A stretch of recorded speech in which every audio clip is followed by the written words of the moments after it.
Bien, vamos a hablar en particular de la función cuadrática. Así como todo lo que tiene la forma y igual mx más b con m y b números reales tiene la forma de una función lineal y su gráfica es una recta, todo lo que tiene esta forma con a, b y c perteneciente a reales y a distinto de 0, porque si no este término se anularía y no habría cuadrado, todo lo que tiene esa forma va a llamarse función cuadrática. Todo lo que tiene esa forma o puede ser llevada a esa forma. Nosotros vamos a trabajar con tres formas de cuadrática. La primera que estamos trabajando es la que llamamos la forma polinómica.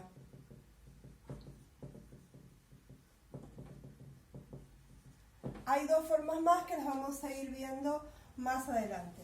Pero todo lo que tiene esta característica, esta estructura, va a ser una función cuadrática. Este es el término cuadrático, término lineal, término independiente. Término cuadrático, término lineal y término independiente. Y a su vez se llaman coeficiente cuadrático, coeficiente lineal, término independiente, ¿verdad? Bien, la particularidad que tiene esta función es que ya su gráfica no es una recta, los puntos no están alineados y están sobre una curva característica que se llama parábola, que tiene algunos puntos notables que vamos a ir marcando y averiguando en forma analítica. La primera aproximación que vamos a hacer a una cuadrática va a ser a través de una tabla, como hicimos con la lineal. Vamos a partir de un ejemplo, vamos a y, ya sea que lo digamos como y o que digamos como f de x igual x cuadrado menos 4x más 3. Vamos con un ejemplo particular de cuadrática. Acá identificamos que el coeficiente cuadrático, cuando no está no está explícitamente indicado, sobreentendemos que hay un 1. Así que mi coeficiente cuadrático es un 1, mi coeficiente lineal es un menos 4 y mi término independiente es un 3. Vamos a construir una tabla de valores.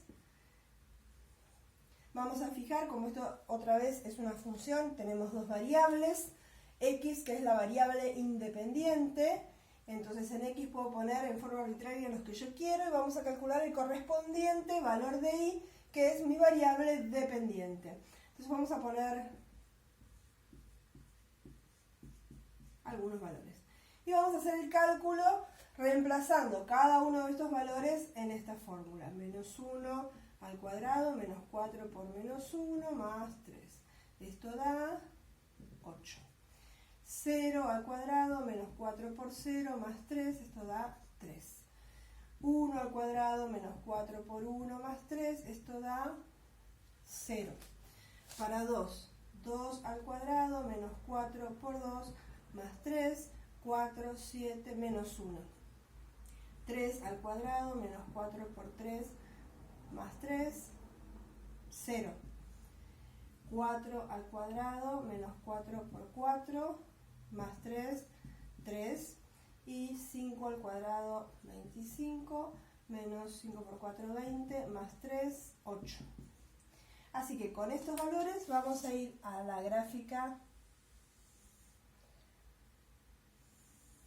Si tenemos que hablar de dominio de esta función tiene un dominio dentro del campo real. Como toda polinómica, los valores para los cuales tiene sentido la fórmula es todo el campo real. No hay ninguna restricción en esta fórmula. No se me anula ningún denominador, ni tengo ninguna raíz que tengo que averiguar un radicando que sea positivo. Así que el x puede tomar valores positivos, negativos, fracciones, raíces, el que sea. Por eso mi dominio de definición es todo el eje x, que es todo el campo de los números reales.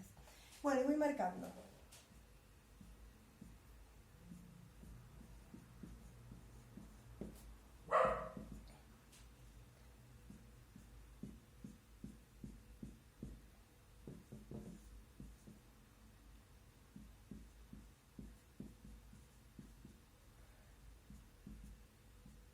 Bueno, y vamos marcando punto a punto. Para menos 1 le corresponde el punto 8. ¿Sí? Siempre estoy trabajando en ejes coordenados. La primera componente es la de X, la segunda es la de Y, así que es el punto menos 1, 8.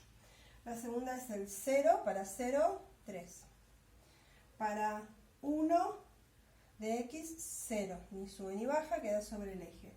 Para 2, menos 1. Para 3, 0. Acá vemos que la función venía decreciendo hasta que llega a ese valor y ahí empieza a crecer. Características siempre de las funciones cuadráticas. Vamos a ver un cambio en el crecimiento. Y para 5, 8. Bueno, como estoy trabajando en el campo real, voy a poder unir los puntos y me va a quedar la forma característica de la cuadrática. Bien, en esa cuadrática vamos a tener en cuenta algunos elementos. Primero, el A. El A dijimos que no puede ser 0, pero puede ser mayor que 0 o puede ser menor que 0. Y eso lo que me va a dar es la orientación en las ramas de la parábola. Si A, como en este caso, es mayor que 0, las ramas están orientadas hacia arriba. Pero si A es menor a 0, la parábola está invertida y las ramas están orientadas hacia abajo.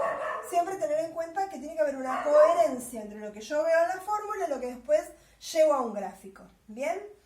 Nosotros vemos acá en la tabla que, lo puse a propósito, están dadas como repetidos las parejas, ¿no? Hay dos valores que tienen imagen 8, dos que tienen imagen 3, todos tienen de a parejas, excepto uno que es único en su especie. ¿Qué es este? ¿Qué es este? Ese punto no tiene repetición.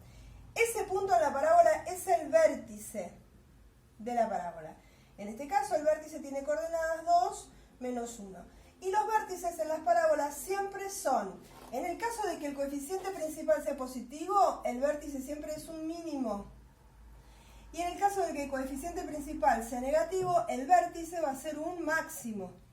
Siempre cuando me hablan de buscar un mínimo o buscar un máximo en una parábola, me están haciendo referencia al vértice, que es este punto único en donde hay un cambio en el crecimiento. Hasta acá la parábola viene decreciendo, llega a este valor, que es un mínimo en 2, porque siempre tomamos el valor de X, en 2, y ahí cambia su crecimiento, empieza a crecer nuevamente. ¿Sí?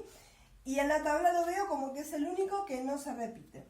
Después, otros elementos importantes para hallar en la parábola son los puntos en donde la parábola corta al eje de la X. Los puntos en donde la parábola corta al eje de la X, en este caso son 2. Esas van a ser mis raíces.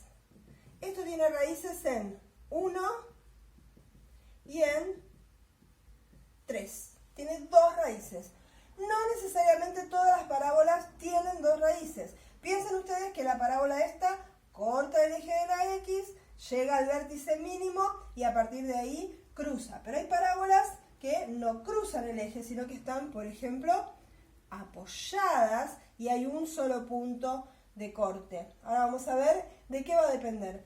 Y hay otras parábolas que, por supuesto, no tienen punto de corte. Así que una parábola, como es de grado 2, puede tener a lo sumo 2 raíces. A lo sumo quiere decir que tiene 2, que tiene una o que no tiene ninguna.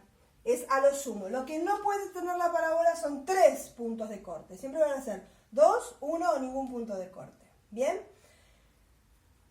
Seguimos con los puntos notables en la parábola. Observemos que el vértice me va a generar un elemento que no es propio de la parábola, pero sí me ayuda a su gráfico, que es el eje de simetría. Como vemos, todos los puntos se repiten como calcados de un lado al otro. Los que están de acá y los que están de acá. Bueno, hay un eje imaginario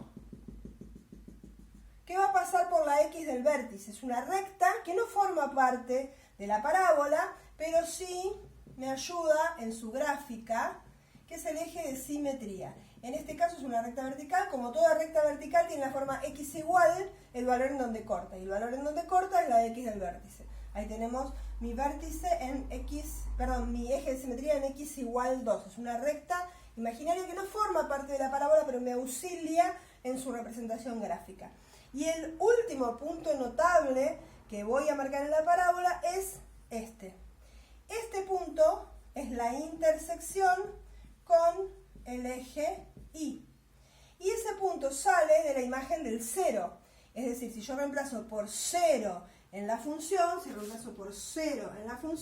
lo que obtengo acá va a ser esa intersección con el eje de las Y. Es la imagen del 0. Es cuando yo en esa función reemplazo a la X por 0, lo que me da 3 va a ser mi ordenada al origen. Algo similar a lo que pasaba con las rectas. Bueno, esos son todos los puntos notables que yo tengo en una parábola. La orientación, las raíces, el vértice, la intersección con el eje Y, mi eje de simetría. Y tal es así que son tan importantes en la gráfica de la función que en un punto lo que yo voy a hacer es otra vez prescindir de mi tabla y directamente ocuparme de una gráfica a partir del cálculo analítico de esos puntos notables. Entonces vamos a ver cómo hago para calcular esos puntos notables en forma analítica.